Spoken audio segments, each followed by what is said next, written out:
Bible ne prescrit pas la fréquence.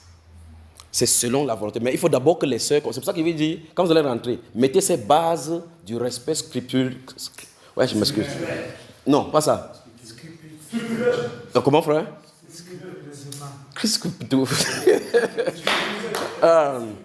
Scrupuleux.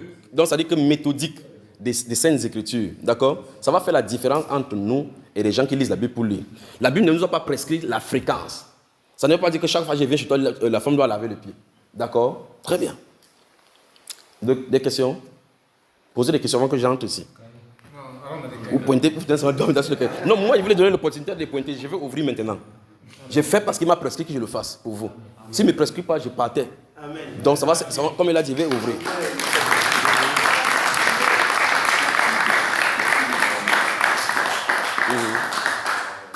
Oui, posez des questions. Donc faites quelque chose que vous avez fait maintenant, je vais finir par ouvrir. Parce qu'il a dit que nous avons parlé de l'obéissance, non? Oui, parce qu'il a dit que si je pars comme ça sans vous ouvrir, il y a des gens qui vont faire un peu comment, ils ne seront pas contents de moi. C'est vrai. Donc je vais ouvrir. Je vais ouvrir. Alors, y a-t-il des questions encore? Parce que je suis en train de répondre à ces questions, c'est pour que ça vous sert facilement à ce que... Maintenant, l'évangile est facile. L'évangile est facile. Vous n'avez pas besoin de trop prêcher pour que l'Esprit se manifeste. Soyez juste sensible et obéissant. Sensible et obéissant. N'ayez pas peur de faire les erreurs. Quand vous faites les erreurs, corrigez les erreurs et avancez. Les erreurs font partie naturelle de l'entraînement. D'accord? Oui. Comment aiguiser notre sensibilité? Il faut passer le temps dans la prière. C'est le seul moyen d'aiguiser la sensibilité à l'esprit. Vous passez le temps.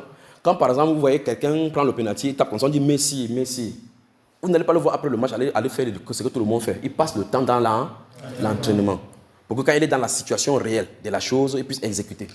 On ne peut pas s'obliger de passer le temps, vous ne priez pas, vous ne priez pas.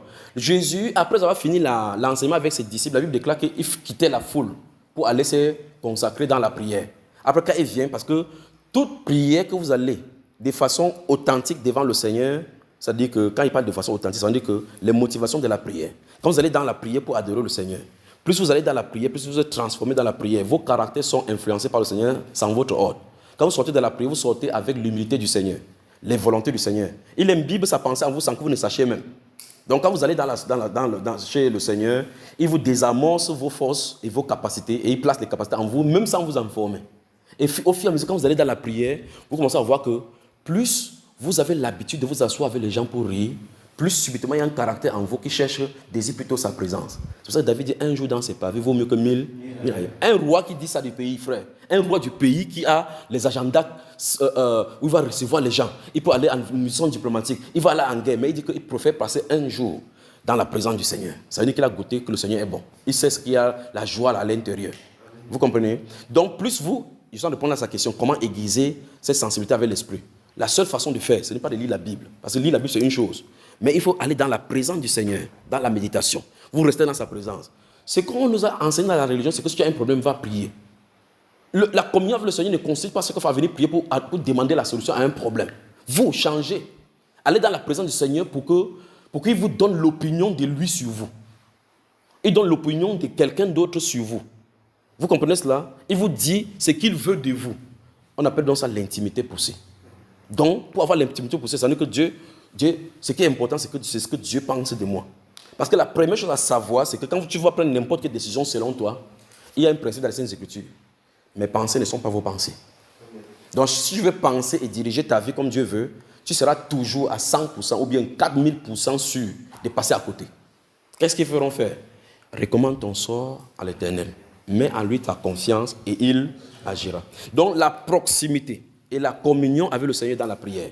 Le temps dans la prière. Plus vous avez le temps dans la prière. Si vous commencez à aimer les gens qui vous asseyez quelque part pour faire le commentaire, on dit tu fais quoi? Tu dis je tue le temps. Il y a un verset qui demande de tuer le temps. Il y a un verset qui dit plutôt de faire quoi? Regarde ton voisin, on ne tue pas le temps.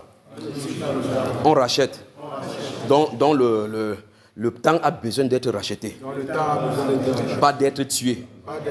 Très bien. Donc vous voyez, j'arrive mon frère. Donc, vous remarquez que quand vous passez le temps dans le Seigneur, quand vous sortez de là, vous sortez avec les volontés du Seigneur. Avec les volontés du Seigneur. Il commence à imbiber ses capacités en nous. Parce que nos caractères ne peuvent pas être brisés par nous-mêmes, parce que ça a été installé sans nous. Nos caractères Nos mauvais caractères que nous avons en nous ne peuvent pas être brisés par nous-mêmes. C'est Dieu qui peut l'enlever parce qu'il y a les compartiments de nos caractères que Satan a insigneusement conservés là-bas comme des bombes qu'il va utiliser plus tard. Ces choses-là, Dieu détache. Si tu bavardais beaucoup, il dit que pour celui-ci peut donner le secret, je vais le maîtriser pour que quand il est quelque part, il soit toujours fatigué. Il ne peut pas supporter le bruit. Tu commences à voir petit à petit quelqu'un qui bavardait beaucoup, quand il y a du bavardage, il dit je n'aime pas quand il y a le bruit. Mais pourtant c'est quelqu'un qui aime le bruit. Lui-même ne sait pas ce qui lui arrive. Dieu est en train de le consacrer à une autre direction. Alors dis à quelqu'un, passe le temps dans la prière. Passe le temps dans la prière. Plus tu passes le temps dans la prière, le Dieu que tu invoques dans le secret te donnera le secret. Que les autres qui sont dans le bruit ne pourront pas l'avoir.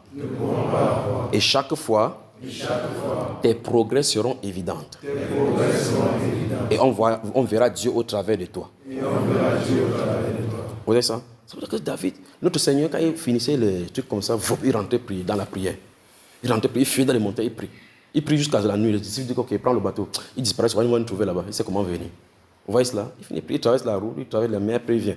Après le matin, on dit le matin, il finit prêcher, tard, il ne prie pas. Le matin, on dit tout, Rabbi, il revient de la prière. On dit tous se sont levés. Ah, Rabbi, tous te cherchent. Vous comprenez ça, frère?